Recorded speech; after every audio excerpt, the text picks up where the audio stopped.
On va s'intéresser aujourd'hui à un phénomène que presque tout le monde a déjà vécu, ce fameux moment où le cerveau semble se mettre en pause, juste quand on essaie de parler une langue étrangère. Voilà, cette petite phrase qui tourne en boucle dans la tête, c'est vraiment le point de départ de tout.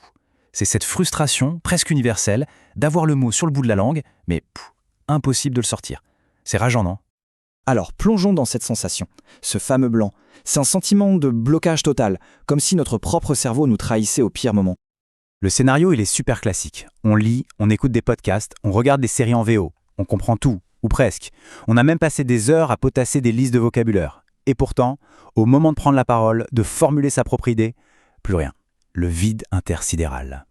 Bon, mais alors, que se passe-t-il vraiment là-haut ? Est-ce qu'on est nul ? Est-ce qu'on a mal appris ? En fait, pas du tout. C'est juste une question de mécanique cérébrale. Et voilà, on arrive au cœur du problème.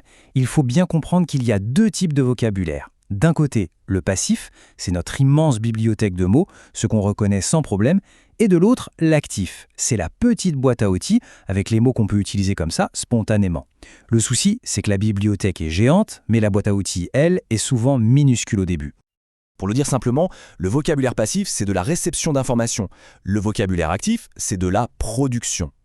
Et faire passer un mot de la bibliothèque à la boîte à outils, eh bien ça demande un vrai travail. L'image du grand magasin en désordre est parfaite pour ça. Imaginez un entrepôt immense. Le mot que l'on cherche, il est bien là, quelque part. Mais tout est en vrac. Le temps de le retrouver, la conversation, elle, a déjà inventé de 3 sujets. C'est exactement ce qui se passe dans notre tête. Il faut se rendre compte que parler, c'est un véritable numéro de jonglage pour le cerveau. Il doit, en une fraction de seconde, formuler l'idée, trouver les bons bouts, appliquer la bonne grammaire, penser à la prononciation, tout ça en même temps. C'est une charge mentale qui est juste énorme. Et donc, le point essentiel à retenir, c'est celui-là. Ce blanc n'est pas un échec personnel. C'est en fait un mécanisme de protection. Quand le cerveau est en surcharge, sa solution la plus simple pour ne pas planter, c'est de couper le son. C'est le disjoncteur qui saute, tout simplement. La solution, c'est de rendre tout ça automatique. C'est exactement comme apprendre à conduire. Au début, on pense à tout. L'embrayage, le volant, le rétroviseur. On est complètement dépassé. Et puis, à force de pratiquer, les gestes deviennent des réflexes. Pour la parole, c'est pareil. La pratique transforme cet effort conscient en un processus fluide, presque inconscient. Ok, maintenant qu'on a compris le pourquoi, passons au comment. Comment on fait, concrètement, pour éveiller tous ces mots qui dorment dans notre vocabulaire passif ? Ça peut sembler un peu bizarre, mais c'est une technique d'une efficacité redoutable. Parler tout seul à voix haute, ça entraîne le cerveau à produire du langage sans le stress de l'interlocuteur. On peut décrire ce qu'on fait en cuisine, commenter la météo par la fenêtre. C'est un peu comme l'échauffement pour un sportif, mais pour le muscle de la parole. Un mot qu'on vient d'apprendre et qu'on note dans un carnet, il reste passif. Pour qu'il devienne actif, il faut l'utiliser, tout de suite, dans une phrase, puis dans une autre. Il faut le faire vivre. Le cerveau a besoin de cette répétition active pour créer les connexions. Prenons un exemple très concret. Au lieu d'apprendre le mot « profiter » de façon isolée, il faut tout de suite le mettre dans une phrase personnelle.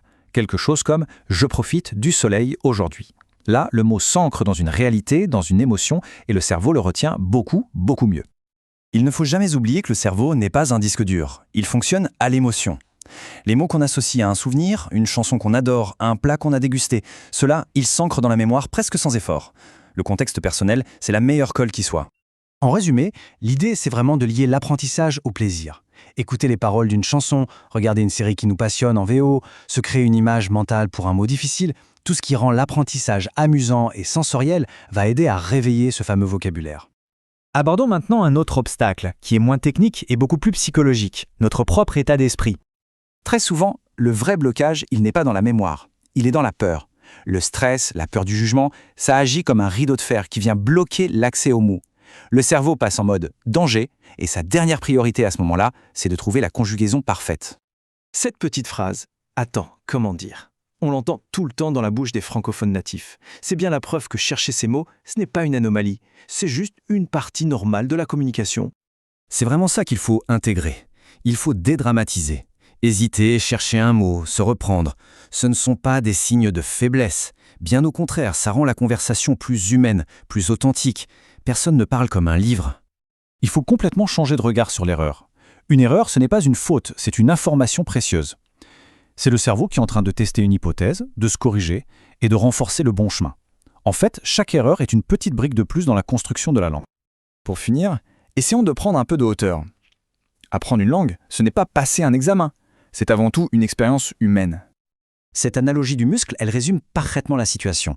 Au début, l'entraînement est difficile, c'est lent, ça peut même faire un peu mal, mais avec de la régularité, le muscle se renforce. Les mots viennent plus vite, plus facilement, jusqu'au jour où on ne pense même plus à l'effort. On parle, c'est tout. Et c'est là-dessus qu'on va se quitter. La vraie question à se poser est peut-être celle-ci. Est-ce que le but final est d'atteindre une perfection grammaticale ou est-ce que c'est de réussir à créer du lien ? Souvent, en changeant juste cet objectif, en visant la connexion plutôt que la perfection, la peur s'envole. Et quand la peur n'est plus là, les mots